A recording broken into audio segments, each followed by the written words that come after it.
여러분, 2009년 페루에서 일어난 일부터 말씀드리겠습니다. 페루가 중국 전차를 사기로 했습니다. 계약 직전까지 갔죠. 그런데 갑자기 중국이 말을 바꿉니다. 엔진은 못 줍니다. 독일이 부품 수출을 막았습니다. 계약해놓고 엔진을 못 준다고요? 그럼 전차를 어떻게 굴립니까? 사람이 밀고 다닙니까? 페루 국방부는 경악했습니다. 수십억 달러 예산을 준비했는데 쓰레기통에 던진 겁니다. 이게 트라우마가 됐죠. 공급망이 불안정한 나라하고는 절대 거래 안 한다. 16년이 흘렀습니다. 2025년 페루는 다시 전차를 사야 했습니다. 1970년대 소련제 T-55를 아직도 굴리고 있었거든요. 50년 된 고물인데 아직도 전쟁터에서 쓰고 있는 겁니다. 박물관에 있어야 할 물건을 말이죠. 옆 나라 칠레는 이미 레오파르트 1을 200대나 굴립니다. 페루는 새 나라에 제안서를 요청합니다.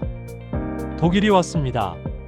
레오파르트 1을 들고 우리가 전차 종주국이다. 자신만만했죠. 가격표를 봤더니 대당 400억 원입니다. 와, 400억이요? 페루 국방 예산으로 몇 대나 삽니까? 10대 사면 나라 거덜나요. 독일 전차 1대 값이면 한국 전차 2대 사고도 돈이 남습니다. 마트에서 1+1 행사하는 것도 아니고요. 그리고 납기는요. 1대 만드는데 1년 반, 부대 배치하고 교육까지 하면 2년입니다. 2년을 기다리라고요? 그 사이 칠레가 쳐들어오면 어쩔 건데요? 아니, 독일 친구들, 페루가 그렇게 한가한 나라인 줄 아십니까? 옆에 칠레가 레오파르트 200대 굴리는데 페루는 손가락이나 빨고 기다리라고요? 오만함의 결과죠. 중국도 왔습니다. VT4를 들고 우리는 가격으로 승부한다. 200억 원에 팔겠답니다. 2009년 그 중국 맞습니다. 페루가 물어봅니다. 엔진은 이번에도 못 주는 거 아니죠? 중국이 당황합니다. 아, 그건 이번엔 괜찮습니다. 근데 여러분, 태국에서 벌어진 일 아십니까? 중국 VT4 전차 시험하는데 포를 계속 쏘니까 포신이 휘어진대요. 휘어진다고요? 포신이 바나나처럼. 전쟁터에서 이게 무슨 장난입니까? 적한테 곡사포로 쏘라는 겁니까? 전쟁 나면 몇 발 못 쏘고 망가진다는 얘기죠. 2009년에 한 번 당했는데 또 당하라고요? 페루가 바보입니까? 신뢰의 문제입니다. 한국도 왔습니다. K2 흑표를 들고 240억 원. 독일 절반이고 중국보다는 좀 비쌉니다. 페루 입장에서는 고민이 됩니다. 독일은 비싸고 중국은 2009년 악몽이 있고 한국은 검증이 안 됐고. 그래서 페루가 결정합니다. 직접 테스트하자. 극한까지. 안데스 산맥 4000m입니다. 공기가 희박해서 숨쉬기도 힘든 곳이죠. 거기서 전차를 굴립니다.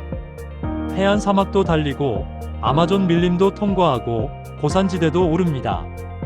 한국 K2는 모든 테스트를 통과했습니다. 열화상 카메라 하나가 밀림에서 습도 적응 문제를 보였는데 현대로템이 즉시 답변합니다. 개선하겠습니다. 3개월이면 됩니다. 페루 국방부가 회의를 합니다. 성능은 독일급인데 가격은 절반이고 중국처럼 고장도 안 나고 근데 정말 믿을 수 있나? 그때 폴란드에서 전화가 옵니다. 폴란드는 2022년에 K2를 180대 샀습니다. 러시아 우크라이나 전쟁이 터지고 나서죠. 폴란드가 보유하던 T-72 전차를 전부 우크라이나에 보냈거든요. 그러자 폴란드 육군 전차가 0대가 됩니다. 국경선이 텅 비는 상황이었죠. 러시아가 바로 옆인데요. 폴란드가 한국한테 급히 연락합니다. 180대를 최대한 빨리 줄 수 있냐? 보통 전차 1대 생산에 1년 반이 걸립니다. 그럼 180대면 계산도 안 나옵니다. 한국이 답변합니다. 2년 안에 드리겠습니다. 독일 방산업체들이 웃었대요. 불가능하다. 중국도 비웃었죠. 허풍이다. 결과는요, 약속대로 납품했습니다. 180대 전부. 2년 안에. 날짜 맞춰서. 2년 만에 180대요? 독일 친구들, 이게 말이 됩니까? 미쳤죠? 폴란드 국방부가 감동했습니다. 그리고 2025년 7월, 폴란드는 또 주문합니다. 180대를 추가로. 이번엔 일부를 폴란드에서 직접 생산하기로 했죠. 이게 진짜 영업이죠. 폴란드가 페루한테 전화합니다. 우리가 증인이다. 한국 믿어도 된다. 우리가 직접 경험했다. 이게 결정타였습니다. 페루는 또 하나를 확인합니다. 파워팩 국산화 여부입니다. 전차의 심장인 엔진과 변속기죠. 2009년 악몽이 바로 이것 때문 아닙니까? 한국은 2014년부터 완전 국산화에 성공했습니다. 이제 독일 눈치를 안 봅니다. 미국 눈치도 안 봅니다. K2의 국산화율이 얼마입니까? 라파엘 센서 같은 극소수 부품만 빼고 전부 한국산입니다. 공급망이 안정적이란 얘기죠. 중국처럼 갑자기 못 줍니다. 이런 일이 없는 것입니다. 페루가 결정합니다. 한국으로 간다. 2025년 12월 9일 페루 리마 육군 본부에서 서명식이 열렸습니다. K2 전차 54대, K808 장갑차 141대, 총 195대입니다. 계약 규모는 약 2조 원. 중남미 방산 수출 역사상 최대 규모죠. 독일 언론들이 보도합니다. 이해할 수 없는 결정이다. 중국 관영 매체는 침묵합니다. 미국 군사 전문지들은 분석 기사를 쏟아냅니다. 한국이 어떻게 독일을 이겼는가? 그런데 진짜 충격은 계약서 안에 있었습니다. 배타적 조달권 조항입니다. 페루 육군이 앞으로 도입하는 모든 지상 무기는 현대로템을 통해서만 수입한다. 이게 명문화된 것입니다. 무슨 뜻입니까? 독일은 이제 페루 시장이 끝났습니다. 중국도 다시는 못 팝니다. 미국도 로비가 소용없습니다. 독일은 페루 시장에서 퇴출당한 겁니다. 중국은 블랙리스트에 올랐고요. 14년간 출입금지 스티커 붙은 셈이죠. 한국이 페루 방산 시장을 독점한 것입니다. 15년 계약입니다. 2026년부터 2040년까지. 앞으로 14년간 페루가 전차를 사면 한국, 장갑차를 사면 한국, 자주포를 사면 한국입니다. 와, 경악이죠. 독일 방산업체 회의실에서는 지금 난리가 났을 것입니다. 중국도 마찬가지죠. 마법이 아닙니다. 약속을 지켰을 뿐입니다. 가격을 맞추고 납기를 지키고 성능을 증명했죠. 그게 전부입니다. 근데 독일은 그것도 못했던 겁니다. 계약은 2단계로 나뉩니다. 1단계, 2026년부터 2028년까지 K2 전차 46대, K808 장갑차 99대를 한국에서 만들어서 바로 보냅니다. 2단계, 2029년부터 2040년까지 K2 전차 104대, K808 장갑차 181대를 페루 현지에서 생산합니다. 현대로템이 페루에 약 3,870억 원을 투자해서 조립 생산 라인을 세우는 것입니다.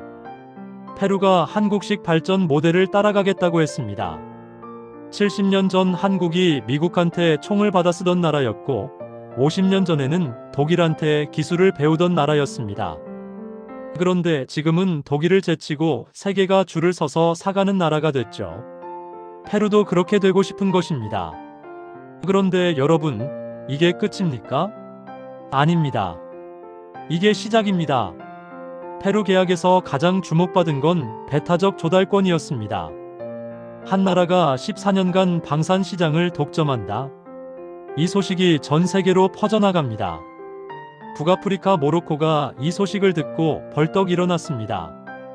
우리도 손드는 거죠. 모로코는 이미 2025년 4월에 서울을 왔었습니다. 산업통상부 장관이 현대로템을 만나고 한화를 만나고 회의를 했죠. K2 전차에 관심이 있다. KSS-3 잠수함도 보고 싶다. 천궁2 미사일도 검토하고 있다. 그때는 탐색 단계였습니다. 그런데 페루 계약이 터지고 특히 배타적 조달권 소식이 전해지자 모로코가 결심합니다. 모로코가 검토하는 물량이 얼마입니까?